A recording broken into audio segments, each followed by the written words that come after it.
우리는 20대잖아요. 열정과 패기가 있고 7년 차에 월 1,000만 원 대박을 할 수 있어요. 내가 원하는 소득이 수도꼭지에서 콸콸콸 나오는 거죠.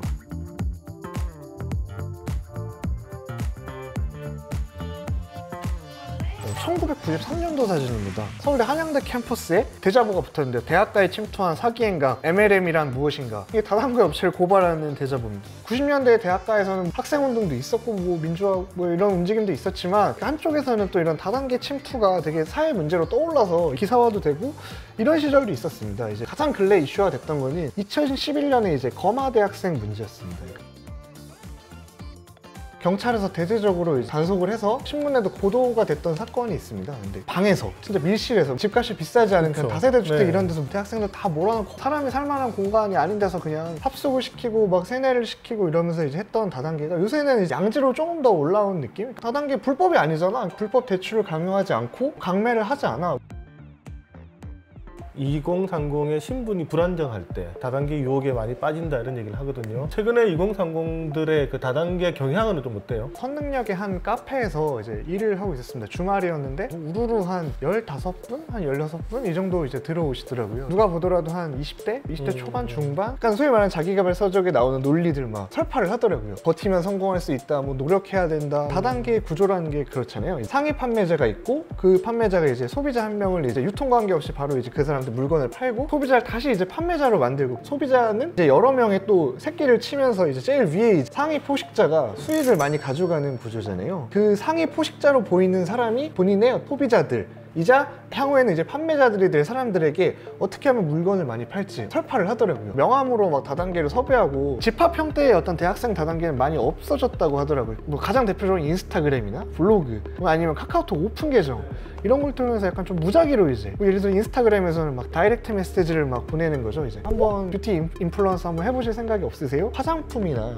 건강보조식품 이런 거 자기 제품 홍보도 하면서 해외여행 간 거 외제차 타는 모습 얼마나 이 단계로서 성공하고 부를 이뤘다는 거를 이렇게 사진으로 이렇게 보여주면서 호소를 하는 방식이 어떤 새롭게 좀 확인되는 것 같습니다. 요새. 그러니까 요즘 우리 20대, 30대들이 주식 투자 그리고 부동산 투자 이런 걸 하면서 사실 자산을 모으는데 아주 적극적으로 나서고 있는 것 같은데 그러한 트렌드로서 이런 이제 다단계도 바라보고 있다 이렇게 봐도 될까요? 뭐 새로운 트렌드다 뭐 이런 거는 아니지만 대출 여력이 어느 정도 몇 억씩 나오는 뭐 대기업에 다니거나 적어도 안정적인 기업에 다니거나 이런 이제 2030 세대가 아마 영끌을 해가지고 주식을 이제 뭐 대량 구매하거나 이런 이제 어떤 패턴들을 보이는 것 같은데 그렇지 못한 계층도 분명히 존재하는 거잖아요. 뭐 예를 들어서 소득이 그렇게 높지 않은 분들 대체로 혹은 불안정한 분들 산 증색을 하고 싶은데 이제 방법이 마땅치 않은 거죠. 이제 한쪽에서는 뭐 집을 사거나 주식을 하거나 할 때 너 어느 쪽에서는 다단계로 큰 돈을 벌어보자 이렇게 시도하는 이게 좀 다른 면이 있는 것 같아요. 그러니까 기본적으로 주식을 하거나 이제 부동산을 하려고 하면 뭐 신용이 있든지 아니면 뭐 예금 담보가 있든지 소득이 있든지 있어야 신용 대출이 되니까 그런 것조차도 하지 못하는 사람들 입장에서는 다단계가 마지막 방법이 된다. 반드시 그렇다는 건 아니지만 대체로 그런 경향성을 보이는 것 같았습니다. 근데 사실 이제 다단계가 무섭다라고 하는 게 뭐냐면 네트워크로 사람을 만들어야 되는데 빠른 시간 내에 네트워크를 만들지 못할 경우에 자기 돈을 빌려서 억지로 네트워크를 만들게 되는 상황.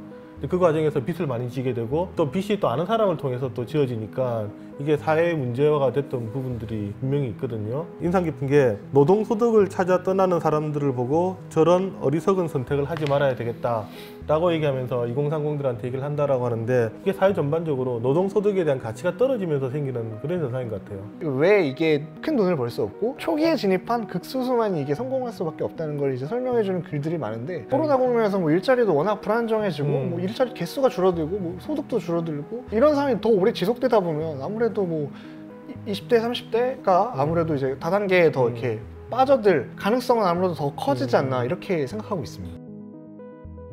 저는 이제 현장에서 보면서 그분들이 강의를 들으시는데 막 그 강의를 하셨던 분은 막 당신들은 비즈니스맨이고 1인 사업가고 노동자가 아니라고 이제 강조를 엄청 많이 했지만 제가 봤던 그때 느낌은 그냥 아 이들이 그냥 외로운가? 막 이런 생각도 좀 했던 것 같습니다. 그냥 거기서 인간적인 유대도 쌓고 직장 생활을 하는 느낌? 뭐 좀 씁쓸하게 좀 다가왔던 것 같습니다.